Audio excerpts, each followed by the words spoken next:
Pope Leo XIV made history as the first American pontiff. He held his first Mass as Pope today, and in his first public appearance since his election, Leo thanked his predecessor and called for the Catholic Church to be engaged with the modern world. President Trump is weighing in on this election. He told reporters he was surprised but happy, adding, "This is such an honor for the United States." And we're also following the excitement in the U.S. and specifically in Chicago, where Pope Leo XIV is from. CBS News Chicago spoke to the new Pope's brother about his rise to the papacy and why he thinks he will be a second Pope Francis. In his heart, in his very soul, he wanted to be a missionary. He didn't want the bishop, he didn't want the cardinal, but that's what he's asked to do, so that's what he did. He would have liked to go back to Peru and work with the missions because he had a deep feeling for the disenfranchised, for the poor, for those who were not listened to. And he had a very strong feeling, and I think in that way he will be a second Pope Francis. Now, if the name Robert Prevost sounded at all familiar to you, it's because one of our guests identified him as a frontrunner on this very show on Wednesday. This is why I always say you're in the right place watching us. Listen to this. I want to throw out a name that I think would be interesting in the United States, and that is Robert Prevost, because he was born in Chicago. And I think he may be emerging as a potential front runner. He's 69. He spent 2/3 of his life outside of the United States. So that might absolve him of this problem that many of the cardinals have had. We can't have an American pope. And James is back with us now, live from Rome. He is the executive editor of the National Catholic Reporter. James, what was it like listening back to your accurate prediction? And I'm guessing that means that you were the least surprised person yesterday. Well, he was who I picked in the pool for my family pool back in Missouri.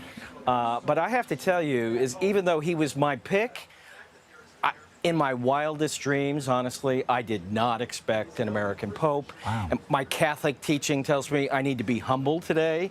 But if you were reading ncronline.org, you might want to have gone off to the bookie, because 1 in 12 of our top papal frontrunners was one of the picks that got picked Pope the other night. Yeah, I know you don't gamble, but I think I did read that on the book, someone who bet 1,000 got $63,000 back.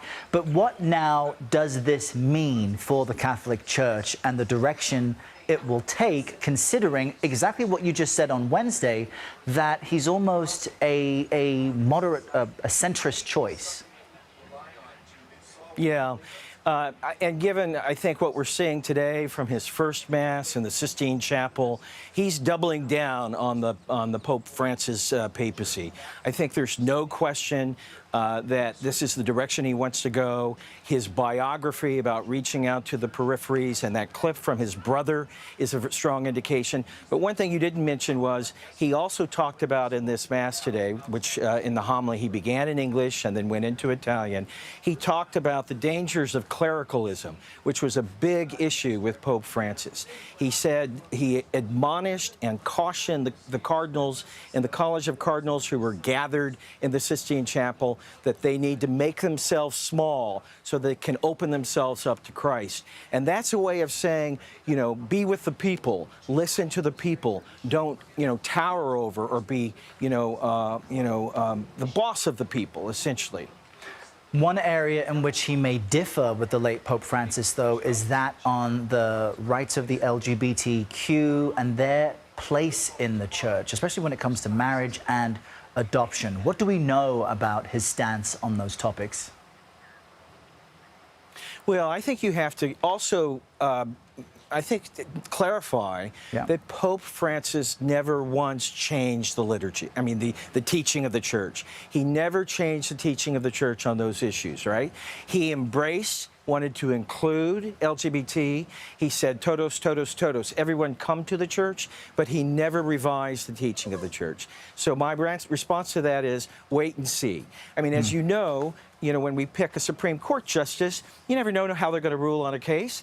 That's not that different from a pope. And you also have to remember, It's a very old church, and so making any kind of change, you know, if you change something in a century, you know, that's like a year in sort of American time.